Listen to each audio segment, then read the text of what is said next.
बिस्मिल्लाहिर्रहमानिर्रहीम।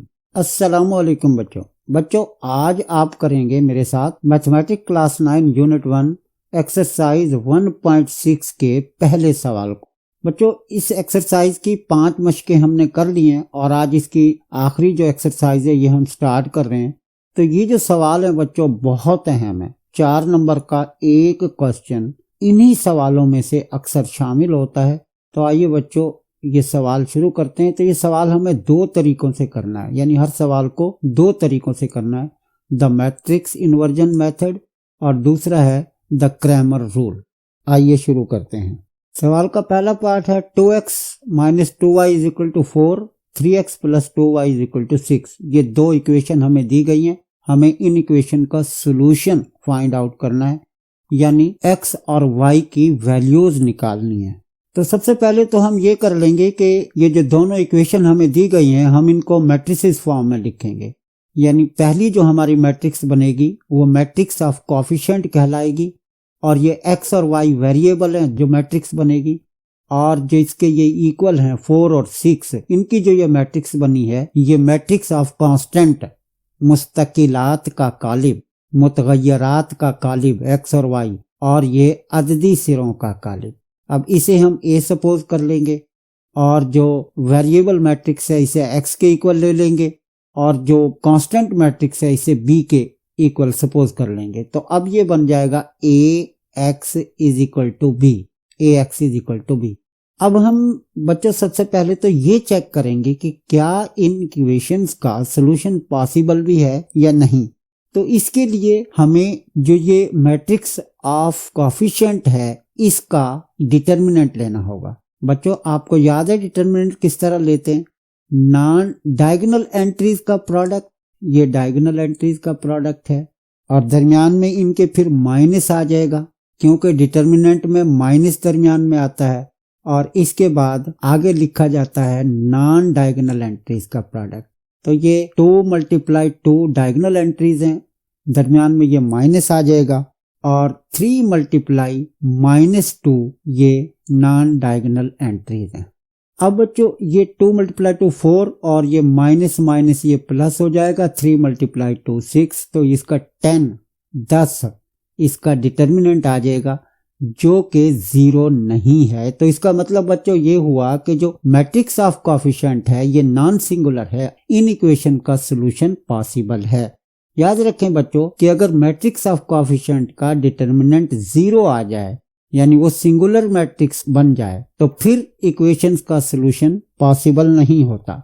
इक्वेशन को matrices form में लिखने के बाद ax b के इक्वल उन्हें सपोज करने के बाद हमारे पास एक इक्वेशन बन गई थी ax is equal to b। अब बच्चों जब हम x को दूसरी तरफ ले जाते हैं b की तरफ तो ये इसका इनवर्स बन जाएगा, यानी मल्टीप्लिकेटिव इनवर्स ज़रबी माकूस। अब बच्चों आपको याद है मल्टीप्लिकेटिव इनवर्स किस तरह लेते हैं? मल्टीप्लिकेटिव इनवर्स के लिए हमें 2 चीजें चाहिए होती हैं, एक तो उसका डिटर्मिनेंट, दूसरा एडजॉइंट। एडजॉइंट को डिटर्मिनेंट से डिवाइड करने पर मल्टीप्लिकेटिव इनवर्स किसी भी मैट्रिक्स का इस तरह से आ जाता है। अब यहाँ a इनवर्स की आपने वैल्यू पुट कर दी है 1 over determinant a adjoint a और आगे मल्टीप्लाई b। अब इस इक्वेशन में ये x is equal to 1 over determinant a adjoint a multiply b। अब x एडजॉइंट a और b ये मैट्रिसेस हमने यहाँ पुट करनी है। x मैट्रिक्स ऑफ वेरिएबल ये x और y, डिटर्मिनेंट ये 10 है ऊपर हमने निकाला था अभी। एडजॉइंट किस तरह लेते हैं? डायगोनल एंट्रीज की जगह तब्दील करते हैं और नॉन डायगोनल एंट्रीज की अलामतें तब्दील करते हैं। ये तो 2 और 2 हैं, जगह तब्दील करने पर ये 2 और 2 ही रहेंगे। अब नॉन डायगोनल एंट्रीज के आपने साइन चेंज करने, ये -2 है लेकिन एडजॉइंट में ये +2 हो गया और जो +3 था वो -3 बन जाएगा। अब बच्चों इन 2 मैट्रिसेस को आपस में मल्टीप्लाई कर लेना है। अब मैट्रिसेस की मल्टीप्लिकेशन किस तरह से होगी कि इस फर्स्ट रो को इस कॉलम से मल्टीप्लाई करेंगे, यहाँ एक ही कॉलम है तो ये 2 मल्टीप्लाई 4, ये 2 मल्टीप्लाई 4 बना। मैट्रिसेस के मल्टीप्लिकेशन में दरमियान में प्लस आता है और ये 2 × 6 तो 8 + 12 ये 20 बन जाएगा आगे चल के। अब इसी तरह आपने इस सेकंड रो को इस कॉलम से मल्टीप्लाई कर लेना है। -3 × 4 और +2 × 6, -3 × 4 +2 × 6, -3 × 4 -12 और 2 × 6 ये 12 बना, -12 + 12 ये 0 हो जाएगा। ये जो बाहर 1/10 था, यानी ये जो डिटर्मिनेंट की हमने वैल्यू पुट की हुई थी, ये 20 को 10 डिवाइड कर देगा, ये 20/10, ये 10 इसे भी डिवाइड करेगा और फिर इस 0 को भी डिवाइड करेगा, -12 + 12 जो कि 0 आया है इसे भी डिवाइड करेगा। तो इस तरह से 2 और 0 ये वैल्यूज आ जाएंगी। 2 जो है x की वैल्यू होगी और 0 y की वैल्यू होगी। तो x = 2, y = 0 और फिर आपने ये इनका सोल्यूशन लिख देना है 2 0। तो बच्चों ये मैट्रिक्स इन्वर्जन मेथड से ये सवाल कंप्लीट हुआ। अब हम इसको करेंगे क्रैमर रूल से। क्रैमर रूल में भी बच्चों इब्तदाई स्टेप तो वही हैं जो मैट्रिक्स इन्वर्जन मेथड में इस्तेमाल किए गए हैं कि मैट्रिसेस फॉर्म में इक्वेशंस को लिखा, सपोज कर लिया a, x और b के, और फिर a का डिटर्मिनेंट मालूम कर लिया। जाहिर है 10 ही आएगा डिटर्मिनेंट, और ये नॉन सिंगुलर, ये यानी कि ये प्रोसेस उसी तरह से है, सेम है, एक जैसे हैं। अब आगे ये थोड़ा डिफरेंट है बच्चों। अब आगे क्या होगा, यहाँ जब हम वेरिएबल x की वैल्यू निकालेंगे तो x जो है ये determinant ax over determinant a के इक्वल होता है। अब यहाँ आपने समझना है बच्चों डिटर्मिनेंट ax कैसे लिया जाएगा। एक्चुअली ये जो मैट्रिक्स A है इसे आपने यहाँ लेना है, लेकिन मैट्रिक्स A के फर्स्ट कॉलम्स को मैट्रिक्स B से रिप्लेस कर देना है। यानी 2 और 3 ये जो फर्स्ट कॉलम है इसे 4 और 6 से रिप्लेस कर देंगे तो ये AX बन जाएगी, मैट्रिक्स AX बन जाएगी। और इसका हमने डिटर्मिनेंट लेना है। नीचे डिटर्मिनेंट A है जो कि 10 हमने ये निकाला हुआ है। अब बच्चों हम इसका डिटर्मिनेंट लेते हैं। 4 × 2 ये आ गया, दरमियान में माइनस। आपको याद है बच्चों डिटर्मिनेंट में दरमियान में माइनस आता है। और नॉन डायगोनल एंट्रीज का प्रोडक्ट 6 × -2, ये 6 × -2। अब ये माइनस माइनस प्लस हो जाएगा, +12 बन जाएगा। 20/10 नीचे चूंकि डिटर्मिनेंट a की वैल्यू 10 है तो 10 इसे डिवाइड करेगा, इस तरह से x की वैल्यू 2 आ जाएगी। अब आते हैं बच्चों y की वैल्यू। y की कीमत किस तरह से हम मालूम करेंगे।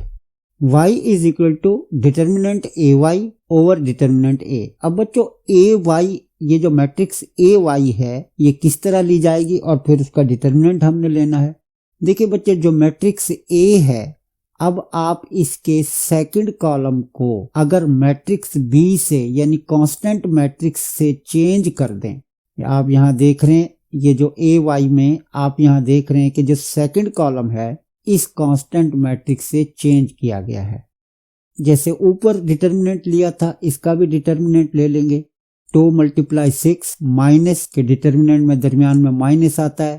4 × 3, 2 × 6 12 और 4 × 3 भी 12, 12 - 12 बन जाएगा। 0 और डिवाइड करेंगे 10 से तो ये 0 ही आ जाएगा। तो इस तरह बच्चों ये x की वैल्यू 2 आती है और y की 0। तो ये बच्चों सवाल कंप्लीट हुआ, पहला पार्ट इसका कंप्लीट हुआ। अब इसका दूसरा पार्ट देखते हैं। बच्चों सवाल का दूसरा जुज 2x + y = 3, 6x + 5y = 1। तो पहले इसे हम कॉलमों के माकूस की मदद से कर रहे हैं। इस सवाल को करते हुए मैं ज्यादा तफसील में नहीं जाऊंगा कि मैंने पहला जो इसका जुज था वो पूरी तफसील से समझाया है। यहाँ इसको जल्दी जल्दी देख लेते हैं। पहले दोनों इक्वेशंस को मैट्रिसेस की फॉर्म में लिखा, फर्ज किया ax और b, तो इस तरह से ये एक इक्वेशन बन जाती है ax = b। a का डिटर्मिनेंट लेना है। मैट्रिक्स a है 2 1 6 5। डिटर्मिनेंट में हम डायगोनल एंट्रीज को आपस में मल्टीप्लाई करते हैं। ये 2 × 5 दरमियान में ये माइनस आता है, और फिर नॉन डायगोनल एंट्रीज को मल्टीप्लाई करेंगे 6 × 1 10 - 6। तो इस तरह 4 इसका डिटर्मिनेंट आ जाता है जो कि 0 नहीं है। तो इसका मतलब ये हुआ बच्चों के A नॉन सिंगुलर मैट्रिक्स है, यानी मैट्रिक्स ऑफ कोएफिशिएंट ए जो है वो नॉन सिंगुलर है, तो इन इक्वेशंस का जो सोल्यूशन है वो पॉसिबल है। अब हमने इक्वेशन बनाई थी ax is equal to B. A को जब अदर साइड हम दूसरी तरफ ले जाते हैं तो ये ए इनवर्स बन जाती है। अब यहाँ हमें इनवर्स को देखना है कि क्या क्या चीजें जरूरत होती हैं। तो आपको मालूम ही है बच्चों के ए के एडजॉइंट को अगर ए के डिटर्मिनेंट से डिवाइड कर दें तो ए इनवर्स आ जाता है। अब मैंने आपके लिए इसे यहाँ लिखा हुआ भी है, ये सवाल का हिस्सा नहीं है। अब बच्चों आपने ये डिटर्मिनेंट ए की वैल्यू पुट कर देनी है 4 जो कि हमने ऊपर निकाला था। एडजॉइंट आपने लेना है। अब बच्चों ये 2 और ये 5 की आपने प्लेस चेंज करनी है, जगह तब्दील करनी है, यानी 2 की जगह पे 5 चला जाएगा और 5 की जगह पर 2 आ जाएगा। तो आप यहाँ देख रहे हैं यहाँ पर 2 था, यहाँ 5 आ गया और यहाँ 5 था तो यहाँ 2 आ गया है, यानी डायगोनल एंट्रीज की आपने जगह बदल दी और गैर वतरी अरकान की आपने अलामतें बदल दी। आप देखते हैं कि ये दोनों प्लस हैं 1 और 6, लेकिन यहाँ पर ये दोनों माइनस हैं। अब बच्चों आपने इनको मल्टीप्लाई कर लेना है। 5 मल्टीप्लाई 3 15 बन जाएगा और -1 मल्टीप्लाई 1 तो ये -1 बन जाएगा। 15 -1 ये 14 बच गया है, यहाँ आप देख रहे हैं। इसी तरह दूसरी रो को आपने मल्टीप्लाई कर लेना है। -6 मल्टीप्लाई 3 और +2 मल्टीप्लाई 1 ये -18 बन जाएगा। -6 मल्टीप्लाई 3 -18 बन जाएगा और 2 मल्टीप्लाई 1 ये 2 बन गया है। ऊपर जो 14 बचा था इसे ये डिटर्मिनेंट जो 4 था उससे डिवाइड किया और यहाँ -18 + 2 तो ये -16 बनेगा और इसे भी आपने 4 से यहाँ डिवाइड कर देना है। अब बच्चों इसको मुख्तसर कर लेंगे तो x की वैल्यू 7/2 और y की वैल्यू -4, तो इस तरह ये इसका सोल्यूशन आ जाता है। बच्चों चूंकि यहाँ ये 2 वेरिएबल हैं x और ये y, तो इनका जब आप सोल्यूशन लिखते हैं तो सेट वाली ब्रैकेट के अंदर आपने ये छोटी ब्रैकेट में इनको लिखना है, क्योंकि ये 2 वेरिएबल हैं तो ये जैसे एक ऑर्डर पेयर एक मुतरतब जोड़ा है, इस तरह से ये सोल्यूशन इसका लिखा जाएगा। आइए बच्चों इस देखते हैं क्रैमर रूल से। तो जैसे मैंने पिछले सवाल में बताया कि पहले स्टेप तो ये एक जैसे होते हैं। अब बच्चों पिछले सवाल में भी आपने देखा था कि ax determinant over a determinant. ax determinant किस तरह लिया जाता है कि ये जो फर्स्ट कॉलम है a का, इसे कांस्टेंट मैट्रिक्स b से चेंज कर देंगे, यानी 2 और 6 को कांस्टेंट मैट्रिक्स 3 और 1 से चेंज कर देंगे। फिर इसका डिटर्मिनेंट ले लेंगे, डायगोनल एंट्रीज का product minus non diagonal entries का प्रोडक्ट, ये 14/4 बन जाएगा तो ये 7/2। इसी तरह आपने y की वैल्यू निकाल लेनी है। ay determinant over a determinant. ay determinant में आप a के सेकंड कॉलम को कांस्टेंट मैट्रिक्स से चेंज कर देंगे। ये जो मैट्रिक्स A का सेकंड कॉलम है इसे कांस्टेंट मैट्रिक्स 3 1 से चेंज किया गया, क्योंकि कांस्टेंट मैट्रिक्स 3 और 1 थी। अब आपने इसका डिटर्मिनेंट लेना है 2 मल्टीप्लाई 1, फिर दरमियान में माइनस, डिटर्मिनेंट में माइनस होता है, दरमियान में 6 मल्टीप्लाई 3, तो 2 मल्टीप्लाई 1 2 -18 ये बन जाएगा। 6 मल्टीप्लाई 3 18 बन जाता है। -16/4 बचेगा और 4 से जब इसे डिवाइड करेंगे -4 आ जाएगा। तो इस तरह बच्चों इसका सोल्यूशन आ जाता है 7/2 एंड -4। तो बच्चों ये सवाल नंबर 1 के पहले 2 पार्ट कंप्लीट हुए। अगली वीडियो में इसके मजीद 2 पार्ट्स जो है होंगे। मैं वीडियो बना रहा हूँ, साथ रहें, देखते रहें। चैनल सब्सक्राइब करें ताकि कुछ मेरा भी फायदा हो और आप भी मुस्तफीद हों। शुक्रिया। अल्लाह हाफ़िज़।